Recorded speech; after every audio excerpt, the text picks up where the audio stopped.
దాదాపుగా గంటన్నర సేపు విద్యార్థులకు, ఉపాధ్యాయులకు, తల్లిదండ్రులకు బడి ప్రాముఖ్యతను తెలియజేసి నిజంగా బడి అంటే ఇంత గొప్ప అనే విషయాన్ని మన అమ్మ లాంటి బడిని, మన అమ్మకు ఏ ఏ అవమానం జరిగితే బడికి అవమానం జరిగితే అమ్మకు అవమానం జరిగినట్టుగా ఆత్మ.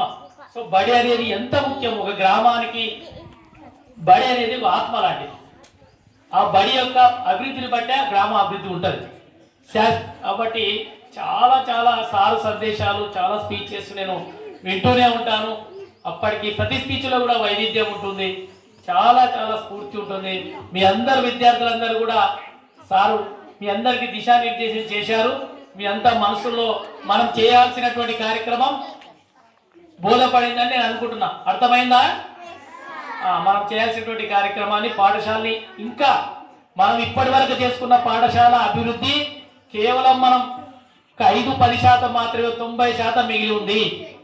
100% మనం రీచ్ కావాలంటే ఒక పకడ్బందీ కార్యాచరణ చేత ఉపాధ్యాయులం, తల్లిదండ్రులం, గ్రామస్తులు, దాతలు, ప్రజాప్రతినిధులు వీరందరినీ కలుపుకొని మన బడిని బ్రహ్మాండంగా అభివృద్ధి చేద్దాం. కొన్ని లక్షల రూపాయలు, నేను అనుకుంటా 20-30 లక్షల రూపాయలు మజీద్పూర్ గ్రామస్తుల కష్టం ప్రైవేటు వ్యక్తుల యాజమాన్యాల జేబులో పోయకుండా వాళ్ళందరినీ కాపాడదామని సందర్భంగా మీ అందరినీ కోరుకుంటున్నా. అది దూరపు కొండలు నునుపు.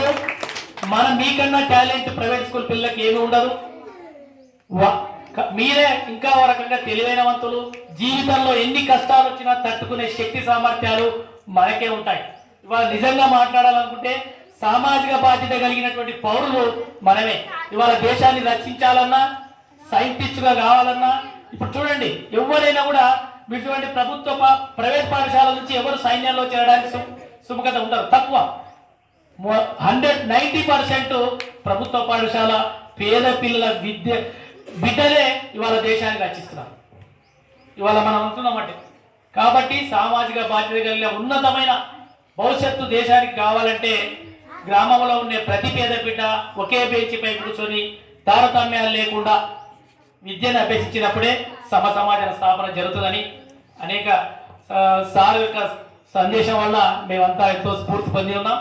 తప్పకుండా ఈ స్ఫూర్తిని ఉపయోగించుకొని టీచర్స్గా ఒక స్టాఫ్ మీటింగ్ పెట్టుకొని ఈ స్టాఫ్ మీటింగ్లో ఈ మనం చేయబోయే కార్యక్రమాన్ని నిర్దేశించుకొని తప్పకుండా మీరు ఇచ్చిన ప్రకారం సలహాలు, సూచనలన్నీ కూడా చేస్తాం. అదేవిధంగా మనం ఈ పాఠశాల విద్యార్థులకి ఇది ఊరు చివరిలో ఉంది కాబట్టి ఈ కొన్ని దూర ప్రాంతం పొట్టిగుట్ట తర్వాత పీర్లగూడెం నుంచి విద్యార్థులకు రావడానికి ఇబ్బంది అవుతుందని మనం ప్రైమరీ స్కూల్ పిల్లలకైతే ఆటో సౌకర్యాన్ని మాట్లాడి కల్పిస్తాం.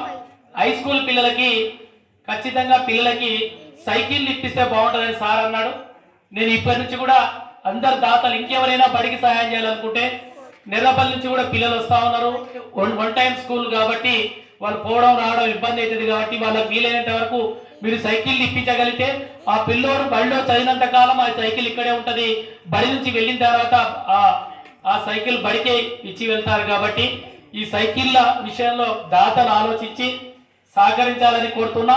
ఎందుకంటే మినీ బస్సు, ఆటో ఇవన్నీ కూడా మనకు చాలా ఇబ్బందిగా ఉంటాయి. కాబట్టి ఖచ్చితంగా పరిసర గ్రామాల నుంచి కూడా విద్యార్థులు రావాలి అంటే ఉన్నటువంటి విద్యార్థులకు మనం దాతల నుంచి సైకిల్ సౌకర్యం కల్పిస్తే బాగుంటుందని ఈ యొక్క అప్పీల్ను నేను గత 2-3 రోజుల నుంచి చేస్తా ఉన్నాను. చాలా మంది దాతలు సుముఖత వ్యక్తం చేస్తా ఉన్నారు.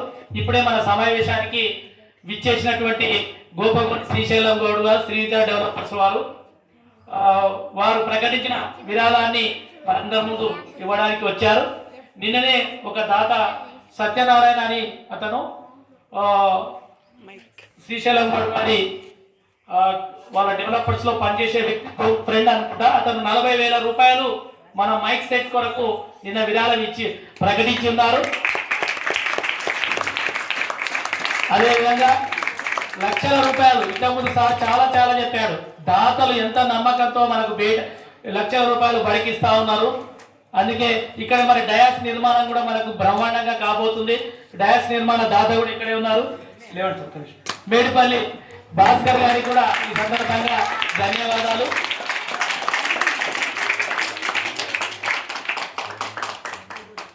ఒక విషయం సార్, కొన్ని విషయాలు మీరు మళ్ళీ గుర్తు చేస్తా ఉన్నా. దాతలు ఎక్కడైనా బయట కనిపించినా మనం వారిని ఏం చేయాలి?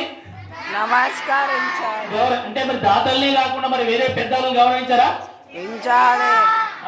మీ యొక్క ప్రవర్తనను బట్టే మన పాఠశాలకు ఇంతకుముందు మనం అనుకున్నట్లుగా విద్యార్థులు రావాలంటే మీలో ప్రతి మాట ప్రతి ప్రవర్తన బట్టే ప్రైవేట్ పాఠశాలలో ఉన్న విద్యార్థులు మన దానికి రావడానికి ఆస్కారం ఉంటుంది. మీ శక్తి సామర్థ్యాలు, మీ సామర్థ్యం అంతా కూడా వాళ్ళకి చెప్పాలి. మన బడిలో ఎలాంటి సౌకర్యాలు ఉన్నాయి. మనకి ఈ రోజే ఒక డిజిటల్ టీవీ రాబోతుంది. నిన్న మీకు చెప్పా కదా, ఈరోజు ఈవినింగ్ కల్లా వస్తుంది. రేపు ఇదే క్లాస్ లో మనం డిజిటల్ కాంటెంట్ మొత్తం ఉంటది, ఒక క్లాస్ కి రాబోతుంది. రానున్న కాలంలో అన్ని క్లాస్ రూమ్లు కూడా డిజిటల్ టీవీలో పోదామని మనం జరుపుకోబోతున్నాం. సో మనకు ఆల్రెడీ సిఎస్ఆర్ ఫండ్స్ కంపెనీలు హామీ ఇచ్చున్నాయి. మార్చి బడ్జెట్ తర్వాత రాబోతున్నాయి. మనకు ఎలాగో కలెక్టర్